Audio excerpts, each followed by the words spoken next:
아시는 것처럼 유대 기독교 유대인들의 그 역사가 성경의 마지막 구약이 말라기서이고 한 400년 정도의 역사의 공백이 있고 난 다음에 하나님께서 아들을 보내신 겁니다. 근데 그 400년 동안에는 성경의 역사에는 아무것도 기록이 되어져 있지 않았지만 세계사에는 대단한 제국들이 다 나타났습니다. 그래서 바벨론 제국이 있었고 그 이후에 바사 제국, 페르시아 제국이 있었고 그 다음에 헬라 제국이 있었고 로마 제국이 있었습니다. 대단한 제국들입니다. 역사에 있어서 그런 제국이 다시 없을 정도로 대단한 제국들이 있는 동안에 유대인들은 어떻게 지냈냐 하면 그 400년 동안 나라를 잃은 식민 백성으로 살았습니다. 그러니까 우리도 일제 침략 가운데 36년 그렇게 살고도 지금도 우리의 마음의 응어리가 아직도 해결되지 않고 지금도 일본이 저렇게 뻔뻔하게 얘기하는 것에 대해서 우리가 기도가 됩니다. 주님께서 정말 만져주시도록 그렇게 우리가 기도하게 되는데 유대인들은 그 400년을 그 대단한 제국들의 침략 가운데 있으면서 나라를 잃은 서름 가운데 있었기 때문에 그 종교 지도자들이 세 종류로 이렇게 나타나게 됐습니다. 그 중에 한 종류가 바리새파인들입니다. 바리새인들은 당시 유대인들 대부분 사람들에게 존경받는 종교 지도자들이었습니다. 왜냐하면 이들은 분리주의자들이었는데 이 세상의 것들과 또 그들을 침략하고 억압하던 그 제국주의에서 따로 분리되어서 하나님의 말씀만 지키자. 그런 말씀을 지키던 사람들이 바리새인들이었습니다. 그들은 경건했고 기도하고 금식하고 사람들에게 항상 존경받는 자리에 있던 사람들이다. 정말 존경받는 사람들이었습니다. 또 한 종류의 사람들이 있었는데 사두개파 사람들입니다. 이 사두개파 사람들은 이 바리새인들은 조금 더 종교적인 행위에 강조를 했다면 사두개인들은 조금 현실주의자들입니다. 그래서 종교 지도자임에도 불구하고 정치인들 같은 사람들입니다. 그래서 기독 정당 세운 사람 같은 사람들이었습니다. 그래서 실제로 그들의 정치력을 발휘하고 아주 현실적이고 영적인 것 이런 것들 인정하지 않습니다. 부활 이런 거 인정하지 않았습니다. 그리고 그들은 아주 현세적이고 그러나 그들이 또 하나의 아주 인격적이고 아주 학문적으로 뛰어난 특별히 학문적인 말씀을 붙잡는 일에는 아주 탁월한 존경받는 지도자들로 그들이 명성을 떨치게 되는데 그 사람들이 사두개파인들입니다. 사두개인들입니다. 또 한 지파가 있는데 에세네파라는 사람들이 있는데 이 사람들은 성경에 잘 등장하지 않습니다. 왜 그랬을까요? 다 동굴에 있었습니다. 이 사람들은 수도원에 가 있고 이 세상에 사람들 앞에 잘 나타나지 않고 수도원에서 도 닦는 것 같이 정말 이 세상을 등지고 산속에 가서 믿음을 생활하고 이 사람들이 그 성경 필사본을 많이 남겨요.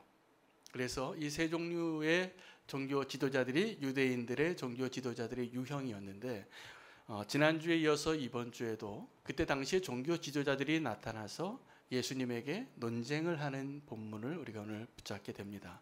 지난주의 본문은 이 바리새인들이 나타나서 예수님에게 논쟁을 한 겁니다. 무슨 논쟁을 했냐면 이 세금을 가이사에게 바치는 것이 옳으냐 이거였습니다. 기억나시는지 모르겠지만 그래서 예수님이 대답하시길 가이사의 것은 가이사에게 하나님의 것은 하나님께 드리라. 그래서 예수님의 대답에는 하나님께 드리는 것에 대해서 강조한 것이었음을 제가 말씀을 드렸습니다. 오늘은 이 사두개파 사람들이 예수님에게 나타나서 질문을 또 하게 되는 것인데 이 사두개인들은 별명이 있습니다. 부활이 없다라고 하는 자들이라는 별명입니다. 그들은 이미 결론이 내렸는데 하나님이 가르쳐 주신 이 성경을 연구하고 오늘날로 치면 신학 박사들이에요. 그래서 어떤 존경받는 신학교의 교수님들 같은 사람들이고 종교 지도자 같은 사람들인데 그들이 결론을 내렸습니다. 부활은 없다. 그리고 그들의 그 결론으로 이 예수님에게 나와서 질문을 하게 됩니다. 근데 그 질문의 내용은 7 형제가 있었는데 첫 번째 형의 형이 죽었어요. 근데 그 형이 그 아내를 그 둘째에게 또 넘겨주는데 마치 물건 같습니다. 그 아내를 계속 넘겨줘요. 그래서 첫째 형이 죽고 둘째가 또 받고 또 둘째가 죽고 셋째가 또 받고 이 이야기는 실제로 일어날 수 있는 일이 아니라고 저는 생각합니다. 실제로 있었던 일을 가지고 예수님께 질문한 것이 아니라 가상 시나리오를 쓴 거죠. 만약에 이러면 어떻겠냐는 겁니다. 그래서 7 형제라는 것은 어떻게 보면 이러한 형이 죽어서 동생이 그 형의 아내를 취하는 것이 그때 당시 관습이었던 것 같습니다. 그런데 이것은 그들의 논리를 부활에 없다라는 것을 주장하기 위해서 가정법을 쓴 겁니다. 만약에라는 것이죠. 근데 이 가정법을 7 형제라고 말한 것은 쉽게 말하면 이렇게 생각하시면 됩니다. 100명이어도 상관없는 겁니다. 자, 만약에 이 정말로 더 억지를 부린다 그러면 100명이 다 형제가 있었는데 다 죽었어요. 그럼 어떻게 하겠습니까? 이 얘기를 질문하고 싶었던 것입니다. 예수님께서 이 사두개파, 사두개인의 그 질문에 대해서 대답을 하시면서 이렇게 대답을 하세요. 너희가 오해하고 있다고. 무엇에 대한 오해냐면 너희가 성경도 하나님의 능력도 오해하고 있구나. 왜 이렇게 말씀을 하셨냐면 이 사두개인들은 성경을 잘 아는 사람들이에요. 제가 말씀드린 것처럼 오늘날로 치면 박사학위 있는 사람들인데 이 사람들이 성경을 오해하고 이 사람들 보고 성경 모른다고 말하지 않으셨어요. 오해한다고 얘기하죠. 그리고 그 너무나 공부를 많이 해서 이성적으로 그들이 알고 있는 그 하나님의 말씀에 대해서 하나님의 능력을 오해하고 있다. 무시한 겁니다. 하나님의 능력을 인정하지 않고 있는 것입니다. 이 바리새인들과 사두개인들이 등장해서 예수님과 논쟁하고 있는데 여러분 우리는 이 바리새인들과 사두개인들을 성경에서 예수님한테 사실 혼나는 사람들이죠. 예수님께서 그들을 저주하시고 아주 굉장히 힐난하시고 잘못됐다고 지적했기 때문에 그런데 잘 보시면 그들의 질문이 우리의 질문이고 그들의 모습이 우리의 모습일 때가 많습니다. 바리새인들 모습을 잘 보면요. 제가 보기에는 우리 교회 바리새인이 많아요. 제 경험을 보면 제가 바리새인처럼 살았던 적이 많아요. 정말 주님을 사모해서 하는 것보다는 내가 어떤 내 열심으로 내 율법으로 그렇게 신앙생활한 적이 많아요. 내가 사두개인 적이 너무 많아요. 제가 보기에도 사두개인과 같은 믿음 가지고 있는 성도님들이 보여요. 예수님 믿는다고 하는데 정말 부활의 능력을 믿는지 정말 부활 신앙을 가지고 있는지 만약에 저와 여러분이 오늘 이 자리에서 진정한 부활 신앙을 가지고 있지 않다면 저는 오늘 이렇게 말씀드릴 수 있습니다. 감히 그 사람들은 다 사두개인들이에요. 우리가 정말 부활 신앙을 믿지 않고 부활 신앙으로 살아가고 있지 않다면 우리는 오늘 이 시간에 사두개인들하고 조금도 다르지 않습니다. 더 부족하면 부족했지. 이 사두개인들은 성경을 너무나 많이 알고 있었던 신학교 교수님들이에요. 그런데 이들이 사실은 성경을 오해하고 하나님 능력을 오해했어요. 그래서 내린 결론이 부활은 없다였다는 것입니다. 우리 안에 바리새인이 있고 우리 안에 사두개인이 있습니다. 이때 당시에 이 부활에 대한 이 조건 가지고 사도 바울이 사도행전 23장에 보면 예루살렘 공회에서 붙잡혀서 이제 자기가 자기를 변호해야 하는데 나중에 빠져나갈 길이 없는 거예요. 그런데 사도 바울은 이 재판장에 있는 사람들 이렇게 딱 보니까 바리새인들과 사두개인이 있는 걸 보고 뭐라고 얘기하냐면 내가 지금 이렇게 고통당하는 이유는 예수 그리스도를 전한 것과 부활에 대해서 이야기하기 때문에 내가 이 자리에 잡혀 있습니다 라고 말을 하니까 갑자기 바리새인들이 바울 편이 됩니다. 그리고 사두개인들이 저 바울을 죽이고 싶어 합니다. 그래서 빠져나가요. 그만큼 그때 당시에 바리새인들과 사두개인들은 서로 원수지간이었는데 오늘 이 예수님 앞에 나올 때는 예수님의 공생의 기간에 이 하나님의 성전에서 만나는 종교 지도자들은 같은 편이 됐습니다.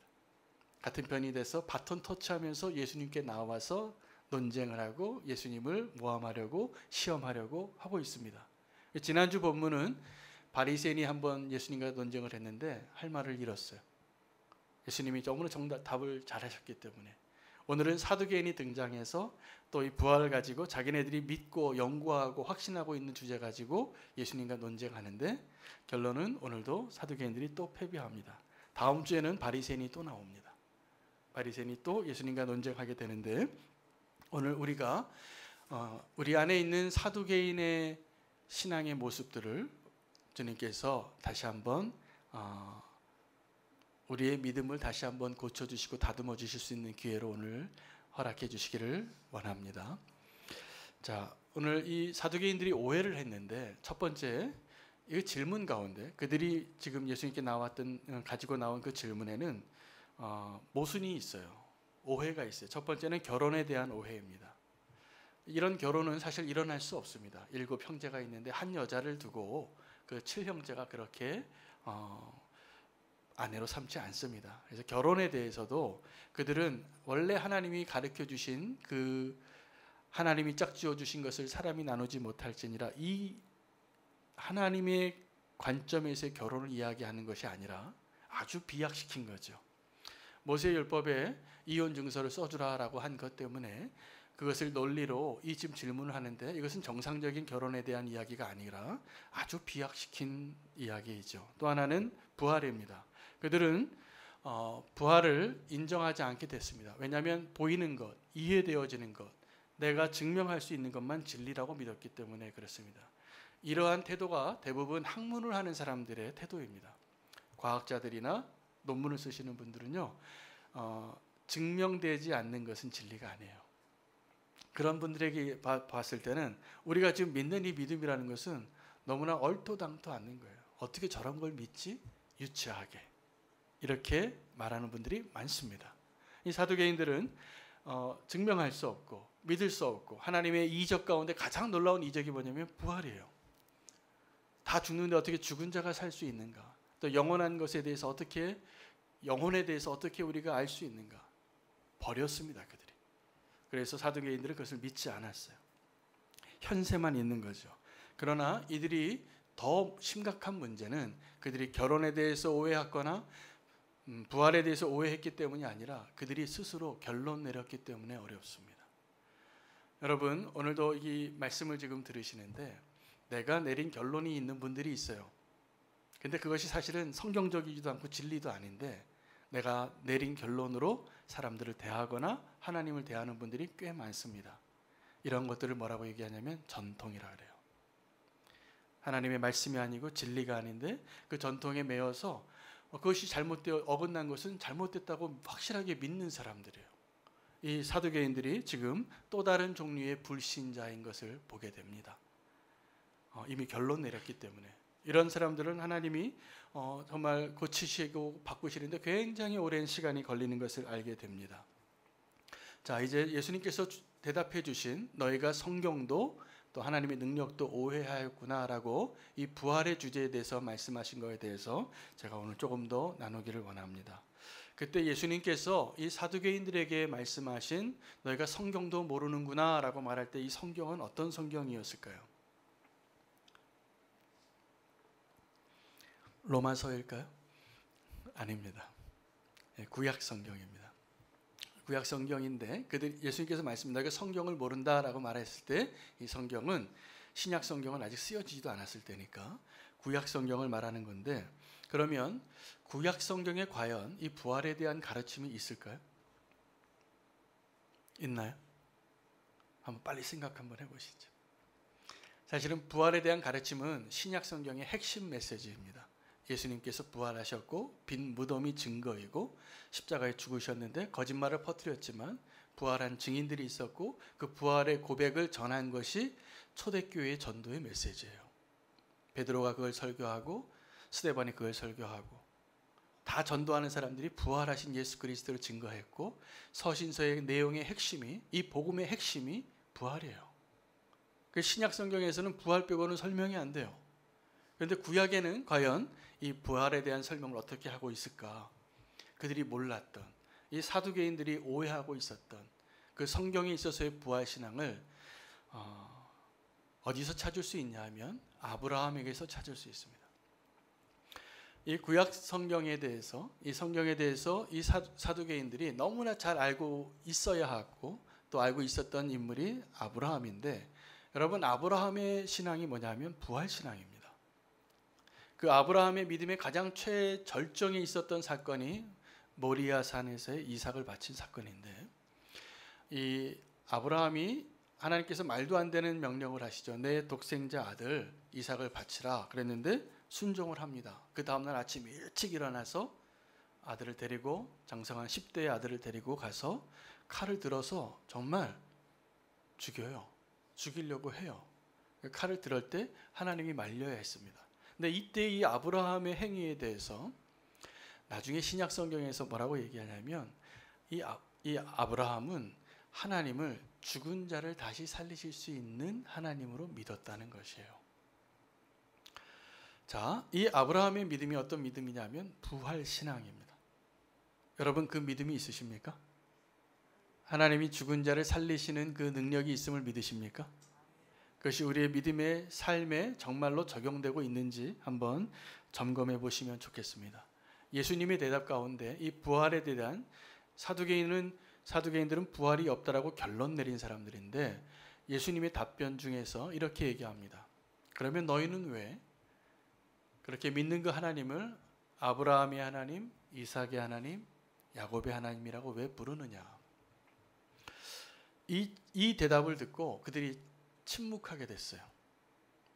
자, 아브라함의 하나님, 이삭의 하나님, 야곱의 하나님이 어떤 의미냐면, 그들이 족장들이죠. 초대 믿음의 족장들인데 3대에 걸쳐서 예수님, 그러니까 하나님을 알게 되고 믿음에 순종을 했던 사람들이고 하나님과 약속을 했는데, 하나님은 그들이 살아계실 동안에 다 1대1로 만나서 약속하고 언약을 맺어서 그 언약이 지금 그들의 신앙의 기초가 되었기 때문입니다. 더 중요한 것은 그들이 생각하기에 아브라함이 지금 어디 있을까에 대한 믿음입니다. 지금 이 사두개인들을 포함해서 당시에 유대인들이 아브라함이 어디 있다고 믿었을까요?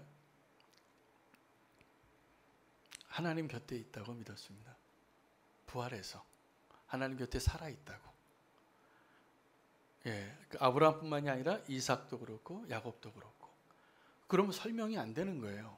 그들이 지금 믿고 있는, 그들 가운데 믿어서 믿는 내용 가운데 지금 살아서 하나님 곁에 있다라고 믿는 사람이 누구냐면 두 사람이 있어요. 에녹과 엘리야예요. 이 사람들은 죽지 않고 들려갔어요. 그러니까 죽지 않았지만 지금 하나님 곁에 있다라고 믿을까 안 믿을까요? 믿어요. 믿습니다. 그리고 아브라함도 그렇게 믿고. 그런데 하나님은 그 아브라함의 하나님, 이삭의 하나님, 야곱의 하나님이라고 대답을 하니까 이 사두개인들이 할 말을 잃게 된 것입니다. 또 하나는 이 예수님의 대답 가운데 하나님의 능력을 너희가 믿지 않는구나입니다.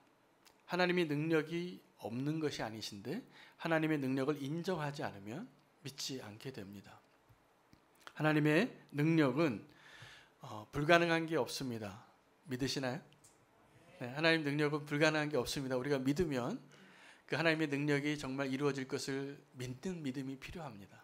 하나님은 죽은 자를 살리시고 홍해를 가르시고 태양을 멈추시고 안진뱅이를 일으키시고 눈먼 자를 보게 하시고 죽은 자를 살리시는 하나님이신 것을 믿으십니까? 하나님의 그 능력은 가장 절정이 뭐냐면 죽은 자를 살리는 거예요. 죽음은 우리는 죽음의 틀에 갇혀서 그것을 두려워하게 되는데 이해할 수 없는 거죠. 죽음 이후에 대해서 경험해 보지 않으니까 검증될 수 없고 논증되지 않고 누구도 죽음을 갔다가 돌아온 사람이 없으니까. 잠깐 살다가 그렇게 간증한 사람들은 있지만 죽음을 경험했다 다시 돌아오는 게 보편적인 질서가 아니었던 거예요. 이 사두개인들과 같은 생각을 가졌던 사람들이 우리 교회 역사 가운데 아주 얼마 되지 않은 역사 가운데 동일한 근거로 성경을 그렇게 해석하고 하나님을 그렇게 이해했던 사람들이 있었는데 자유주의 신학자들입니다. 이 자유주의 신학자들은 학문적인 면에서는 이 복음주의적인 신학자들보다 훨씬 탁월한 학문적인 배경을 가지고 있고 실력도 좋고 인격도 훌륭했습니다. 우리는 덮어놓고 믿잖아요. 그 사람들은 아주 논리적으로 합리적이어야지 믿는 사람들이었어요. 그래서 훨씬 사회에서는 존경받을 수 있고 한 시대를 이 자유주의 신학이 전 세계 교회를 휩쓸었던 적이 있습니다. 이분들이 성경을 어떻게 연구하고 믿었냐 하면 입증될 수 있고 그리고 우리가 이해될 수 있는 것만 진리라고 믿은 거예요. 그게 학문의 기초입니다. 그렇죠? 그래서 성경에 나오는 많은 기적들이 있는데 한 예를 들면 홍해 사건에 대해서 어떻게 주석을 했냐 하면 그 60만 명이 홍해를 건널 때 물이 벽이 돼서 바다가 마른 땅이 돼서 걸어가는 것은 불가능하다. 있을 수 없다. 근데 우리나라에도 저기 진도에 가면 모세의 기적이 일어나잖아요. 조수 간만회차로. 그럼 바다가 이렇게 쫙 갈라져서 물이 이렇게 쫙 빠집니다. 근데 그런 현상은 볼 수 있으니까 주석을 그렇게 달아요. 모세의 기적은 이런 거다. 다른 거는 말도 안 된다. 성경에는 기적이 엄청 많이 나오는데 그 기적들은 그냥 다 이야기다라고 바꿔버립니다. 그것뿐만이 아니라 성경을 자꾸 쪼개고 분석해 보니까 그 학문적인 노력은 인정해 줘야 될 것 같습니다. 근데 똑같은 사건을 기록한 역사의 숫자가 다르거나 사람의 이름이 틀리거나 이런 것들을 기가 막히게 연구를 했어요. 그래서 성경에 대한 이해를 이것이 1.1획도 오류가 없는 하나님의 말씀이라고 믿기 어려워진 것. 교회가 어떻게 됐을까요? 이 자유주의 신학의 기초 위에 세워진 교회들은 대부분 한 50년도 되지 않아서 교회가 무너지기 시작합니다. 그래서 교회가 비어지고 이 말씀으로 하나님의 말씀으로 믿지 않는 믿음 위에 서지 않은 그 교회들은 건물만 남고 성도들이 다 없어지게 되어 버렸습니다. 우리가 사두개인의 신앙을 갖게 되면 우리의 교회도 분명히 그렇게 될 거라고 저는 감히 말씀드릴 수 있습니다. 근데 우리가 오늘 주님이 우리에게 주시는 말씀은 부활신앙에 대해서 그들이 없다라고 결론 내린 것이 우리의 모습일 수 있다는 것을 말씀드리는 겁니다. 여러분 부활신앙이 있으신가요? 정말 있으신가요? 네, 아멘이라고 믿습니다. 믿고 싶습니다. 근데 만약에 우리가 부활신앙을 믿는다고 하면서 우리의 삶의 모습이, 우리 신앙의 모습이 부활이 없는 것처럼 사는 모습이라면 어떠시겠습니까? 이런 걸 보고요, 값싼 복음이라 그래요. 자, 우리가 부활신앙이 있다는 것은 죽음을 두려워하지 않는 신앙을 말합니다. 이 부활신앙이 있는 사람들은 다 예수 그리스도께서 우리에게 명령하신 대로 너희는 자기 십자가를 지고 나를 따르라고 말할 때 그 십자가를 지는 것이 어렵지 않습니다. 거꾸로입니다. 부활신앙이 있기 때문에 그 죽는 것이 도리어 기쁨이 되고 소망이 되고 그 부활신앙으로 누리는 복음의 기쁨으로 날마다 사는 사람이 정상입니다. 그런데 저의 경우도 그렇고 우리가 신앙생활하는 많은 성도님들의 삶 가운데 어떤 모습이 보이냐면 내가 죽어야 하는 걸 아는데 죽는 게 쉽지 않아요. 내가 부인해야 하는 걸 아는데 부인하는 게 어려워요. 짐바브웨의 한 젊은 목회자가 순교를 했습니다. 그 짐바브웨의 그 젊은 목회자가 바로 죽기 전에 일기를 썼는데 그 자기의 일기에다 이렇게 썼습니다. 그래서 순교한 것 같아요. 나의 과거는 구원을 받았고 나의 현재는 너무나 소중하고 나의 미래는 안전하다. 이렇게 썼어요. 그리고 죽음을 당했어요. 죽음 앞에서 목숨을 구걸하지 않고 순교한 그 목사님이 남긴 일기의 메모였어요. 여러분 우리가 정말 부활신앙이 있다면 우리가 이 땅에 있는 것만이 다가 아니기 때문에 나의 소유를 다 팔아서 이 천국을 살 수 있는 일이 어렵지 않아야지 정상입니다. 그런데 우리는 그것이 너무나 아직도 어려워요. 왜 이런 일이 이루어지고 있을까? 그 대답을 본헤퍼가 이렇게 얘기했습니다. 우리에게 있어서 우리의 믿음이, 우리에게 있어서 이 제자도가 십자가가 없이도 얼마든지 제자가 될 수 있고 제자같이 살 수 있다라고 생각하는 사람들은 값싼 복음을 믿고 있는 거예요. 제가 만약에 오늘도 말씀을 전하면서 십자가 없이도 구원받을 수 있고 십자가 없이도 영생을 얻을 수 있다라고 얼마든지 할 수 있어요. 건강식품 소개하면서도 제가 말씀 전할 수 있어요. 그러나 그것은 가짜예요. 정말 우리가 살 수 있는 길은, 정말 우리가 예수 그리스도의 복음을 누릴 수 있는 길은 십자가 없이는 불가능합니다. 근데 이 십자가를 경험하려면 우리에게 정말 필요한 게 부활신앙이더라고요. 죽음으로 끝나는 것이 아니라 다시 살 것에 대한 확신이 있다면 우리가 이 땅에서의 것들을 내어버리는 것에 그렇게 어려워할 이유가 없어요. 그런데 우리가 말로는 부활신앙을 이야기하고 말로는 십자가를 이야기하면서 실제로 우리의 삶의 모습 가운데 우리가 선택하고 결정하는 그 길은 마치 부활이 없는 사람들 같아요. 왜 이 땅에서만 그렇게 잘 사는 것이 중요한지, 왜 이 땅에서만 그렇게 번영하는 것이 그렇게 소중한지 모르겠습니다. 우리가 존경하고 우리보다 먼저 믿음의 길을 갔던 사람들의 이야기를 조금 더 나누겠습니다. 그들은 그렇게 살지 않았어요. 에스더가 죽으면 죽으리라 라고 고백한 그것은 그에게 죽음을 통과한 용기였고 결단이었고 부활의 신앙이에요. 그래서 민족을 구할 수 있었어요. 저는 요즘 맥체인 성경으로 이 창세기를 묵상하고 있는데 야곱의 이야기가 또 나오더라고요. 야곱이 맨 마지막 아들이 베냐민인데 요셉이 총리가 된 것도 모르고 요셉이 그 형들을 알아보고 두 번을 왔다 갔다 오게 한 다음에 이야기를 물어보고 그 베냐민이 살아있다는 것을 알고 베냐민 데려오라고 합니다. 근데 베냐민을 데려가는 것은 야곱에게 있어서는 자기의 목숨을 내놓는 것과 동일했어요. 유다가 나중에 이 동생 요셉이 총리인 줄 모르고 총리 앞에서 이렇게 얘기해요. 내 아버지가 그 아들을 내놓지 않으려고 한다. 그 아들 데려오는 거는 내 동생 베냐민 데려오는 건 불가능하다. 왜요? 내 아버지의 생명과 그 아이의 생명이 서로 하나가 되었다라고 얘기를 해요. 그런데 이 창세기의 마지막에 이 아들들의 설득에 야곱이 그렇게 얘기합니다. 내가 아들을 잃으려면 잃으리라. 그게요, 에스더가 내가 죽으면 죽으리라 똑같은 고백이더라고요. 죽음을 건너뛰는 거예요. 여러분, 우리에게 부활신앙이 어떤 거냐면 죽는 것이 저와 여러분에게 다 두렵습니다. 죽음만큼 두려운 게 없어요. 마지막 순간에도 조금 더 살고 싶어요.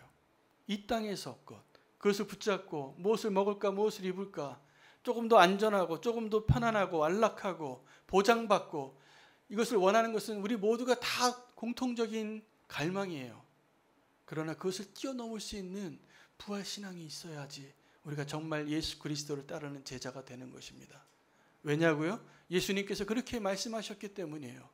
누구든지 나를 따르려는 자는 자기를 부인하고 자기 십자가를 지고 나를 따르라. 여러분, 이것을 하지 않고 교회에 나와서 그럴듯한 성도로 되는 거 가짜예요. 저는 그렇게 믿고 믿음 생활하는 분에게 천국 간다고 말하면 내가 가짜 목사가 분명해요. 그렇지 않습니다. 우리가 정말 그 부활신앙이 있어야 진짜입니다. 바울의 고백을 말씀드릴까요? 빌립보서 1장에 바울이 옥에 갇혔는데 바울은 기뻐했습니다. 옥에 갇힌 것이 기뻐했어요. 내가 예수 그리스도 때문에 옥에 갇혀 있었기 때문이었습니다. 그런데 들리는 소문에 어떤 사람은 질투와 투기와 분쟁으로 복음을 더 전하는 사람들이 나타났고 또 어떤 사람은 착한 뜻으로 그리스도를 전파하는 사람이 더 나타났다는 이야기를 듣습니다. 조금 더 알아보니까 투기와 분쟁으로 복음을 전하는 자들은 이 바울을 더 괴롭히려고 이 바울의 형량을 더 높이려고 이렇게 복음을 전하는 사람들이 있으면 위험하다는 것을 더 알리려고 나쁜 의도로 복음을 전하는 사람들이 있었다는 얘기를 들어요. 나쁜 사람들이죠. 또 어떤 사람은 바울이 저렇게 갇혔는데 우리는 이렇게 가만히 있어서 되겠느냐. 그래서 착한 뜻으로 우리도 바울처럼 복음을 전하다 옥에 가자라고 말하는 사람들이 나타났다는 거예요. 바울은 이렇게 복음을 전하나 이렇게 복음을 전하나 기뻤어요. 여러분, 이 땅에 있는 것들이 연연한 사람들은 저런 나쁜 사람들이 있는가? 저런 악한 사람들이 있는가? 그리고 그걸 가지고 기도했을 것입니다. 근데 바울은 그렇지 않아요. 그냥 기뻐요. 복음이 전해지는 것 때문에. 그리고 이렇게 얘기합니다. 내 안에 사는 것은 예수 그리스도니 나의 죽음도 유익함이라. 그리고 이렇게 얘기합니다. 내가 그 둘 사이에 그 둘은 어떤 거냐면 사느냐 죽느냐예요. 내가 사는 것과 죽는 것 사이에 끼어 있는데 차라리 세상을 떠나서 그리스도와 함께 있는 것이 훨씬 더 내가 원하고 좋은 바이다. 그러나 내가 육신으로 있는 것은 너희를 위하여 유익하기 때문이라. 그리고 사는 걸 택해요. 여러분, 우리가 사는 걸 택할 때는 적어도 이런 수준이 되어야 정상입니다. 내가 살아도 좋고 죽어도 좋지만 내가 살아 있어야지 누군가에게 더 유익이 되기 때문에 사는 것이 진짜 사는 거예요. 예수님은 적어도 이 사두개인들에게는 철저하게 오해받으신 분이었어요. 이 사두개인들은 성경도 모르고 하나님의 능력도 모르기 때문에 하나님 오해했습니다. 예수님의 마음이 어땠을까요? 이 사두개인들을 바라보면서. 다 기억하시겠지만 우리는 교회 2달 전에 입당 예배를 드릴 때 유기성 목사님이 우리는 교회를 축복해 주시면서 사랑으로 소문난 교회가 되라고 말씀을 이 자리에 전해 주셨는데 제가 그 말씀을 다 기억하고 있습니다. 그 중에 한 예화가 저에게 계속 기억이 남는데 박보영 목사님 이야기였습니다.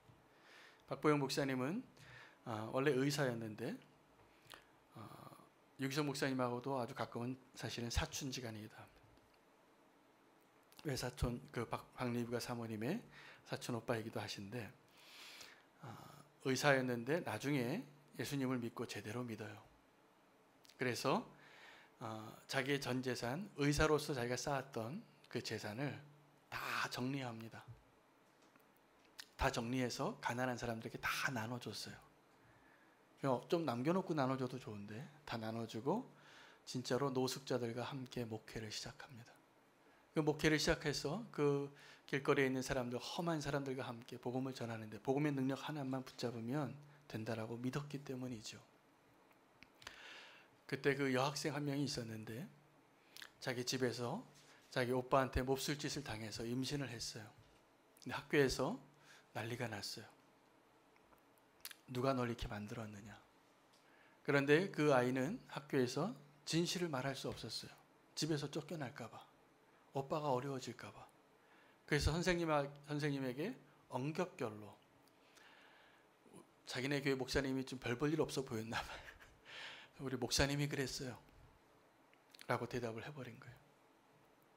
난리가 났습니다. 목사님에게 어려움이 닥치기 시작했어요. 그런 파렴치한 목사가 어디 있습니까? 그런데 이 목사님이 진짜 목사였어요. 그래서 그렇게 오해를 받는데 그 아이에게 너 왜 그런 거짓말을 했니? 아이가 자초지종을 얘기합니다. 목사님, 내가 무서웠어요. 내가 어떻게 될 줄 몰라서 그랬는데 잘못했어요. 그런데 이 목사님이 그 아이에게 이렇게 얘기합니다. 너 학교 가서 그냥 계속 내가 그랬다라고 말해라. 나는 뭐 괜찮다. 왜냐하면 목사님이 잃을 게 없어요. 이제 이 노숙자같이 사시니까 정말 예수님밖에 없으니까 뭐 자기 그런 것도 없고 곤란하셨지만 그렇게 사랑으로 품을 수 있는 정말 대단한 분이 되시는 거예요. 그런데 나중에 진실이 밝혀져요. 진실이 밝혀졌는데 그 교회 성도님들 가운데 다 이 노숙자들 성도밖에 없는데 노숙자 아닌 성도 집사님 부부가 있었는데 그 아이를 용서를 못하는 거예요. 그런 아이하고 내가 같이 신앙생활을 할 수 없다. 그래서 목사님한테 얘기했대요. 저 아이를 택하겠습니까? 우리를 택하겠습니까? 목사님이 누구를 택했냐면 그 아이를 택해요. 그 집사님은 떠나셨어요. 저는 그 박보영 목사님 너무나 존경하는 목사님입니다. 제가 이 시대에 정말 그런 목사님 몇 분 안 계시는, 진짜 그분이 그렇게 살 수 있는 것은 그 누구보다도 부활 신앙이 확실하시기 때문이에요.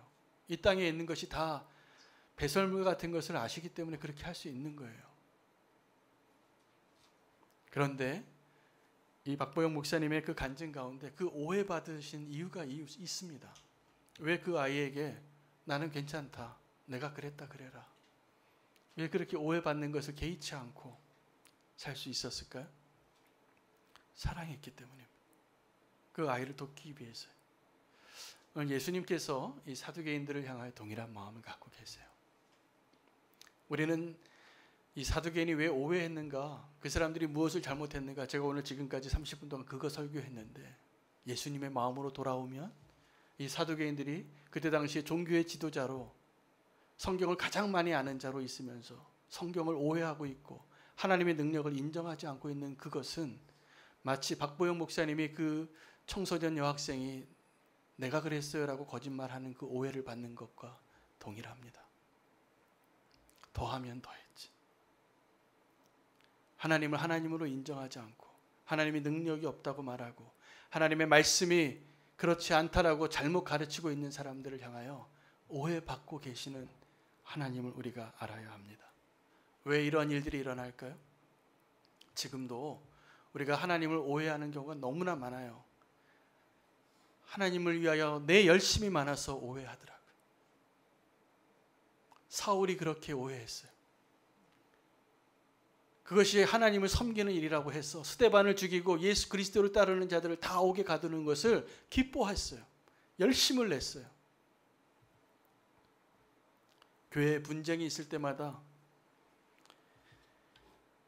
세상 법정으로 가는 것에 대해서 우리는 알아야 됩니다. 성경은 그렇게 가르치지 않습니다. 교회에 아무리 분쟁이 있어도 세상 법정으로 가지 말라고 했어요. 왜 세상 법정으로 갑니까? 내가 오해받는 게 싫은 거예요. 내가 원하는 것을 얻기 원하는 거예요. 그러나 성경은 우리에게 말합니다. 너희가 차라리 오해를 받는 게 낫지 않냐. 그리고 세상 법정으로 가지 말라는 거예요. 우리는 오해받는 것을 너무나 못 견뎌 합니다. 그리고 오해받으시는 하나님을 너무나 모르고 있습니다. 사도개인처럼 하나님을 오해하고 몰랐던 사람 중에 루이스 웰리스라는 사람이 있었어요. 이 루이스 웰리스는 성경을 열심히 읽기 시작했습니다. 왜냐하면 이 성경이 말도 안 되는 얘기고 하나님은 없다, 부활은 없다라는 것을 증명해내고 싶었어요. 작가였는데. 루이스 웰리스가 그 성경을 읽기 시작하면서 성령의 터치를 받습니다. 그리고 하나님을 만나게 돼요. 성경을 공부했는데 하나님이 없다라는 것을 증명하려고 성경을 막 연구했어요. 이 사두개인들처럼. 결론을 이미 내리고. 근데 그가 살아계신 하나님을 만나게 됩니다. 그리고 자기의 경험으로 책을 하나 썼는데 그 책 이름이 벤허예요. 그래서 영화 벤허가 나와요. 전 세계의 베스트셀러가 됐어요. 여러분, 우리가 하나님을 그렇게 오해하고 살아가고 있을 때 오해받으시는 하나님의 마음을 우리가 좀 안다면 우리가 이제 주님께 정말 알기 원하는 그 사실을 꼭 아셔야 됩니다. 제가 오늘도 꼭 전하고 싶은 내용은 이겁니다. 우리 안에 사두개인이 많아요. 부활이 없다라고 결론 내리고 신앙생활하는 사람이 많아요. 그게 안타까워요. 정말 부활을 믿으십니까? 십자가를 지고 그 좁은 길로 가는 게 두렵지 않으십니까? 여러분, 우리는 교회는 그런 교회가 되어야 합니다. 되고 싶습니다. 그렇지 않고 사람이 가득 차고 더 넓히고 커지고 건물을 쌓으면 뭐합니까? 다 가짜인데. 우리가 정말 복음을 알고 죽음을 두려워하지 않고 부활의 소망이 있는 자가 한 사람 한 사람 그렇게 세워지는 것이 우리의 기도 제목이 됐으면 좋겠습니다. 우리의 꿈이 됐으면 좋겠습니다. 이게 진짜 믿는 것입니다. 그것이 주님이 우리를 향한 오늘 간절한 소망인 것을 저는 믿습니다. 기도하시겠습니다. 하나님, 오늘 우리가 주님 앞에 기도하기를 원합니다. 우리 안에 사두개인과 같은 신앙의 모습으로 부활이 없는 것처럼 살았던 저희들입니다. 이 땅에서 사는 삶이 다인 것처럼 이 땅에서 잘 살고 이 땅에서 잘 먹고 이 땅에서 좋은 집에 살고 좋은 차를 타고 좋은 옷을 입는 것이 우리의 기도 제목이 되고 꿈이 되었습니다. 주님, 안타까운 것은 그것이 진짜가 아니기 때문입니다. 주님, 우리에게 진짜 복음의 능력을 경험할 수 있도록 우리 안에 있는 모든 사두개인들을 제하여 주시고 주님께로 돌아오는 진정한 믿음의 사람들로 서게 해 주시옵소서. 예수 그리스도 이름으로 기도합니다.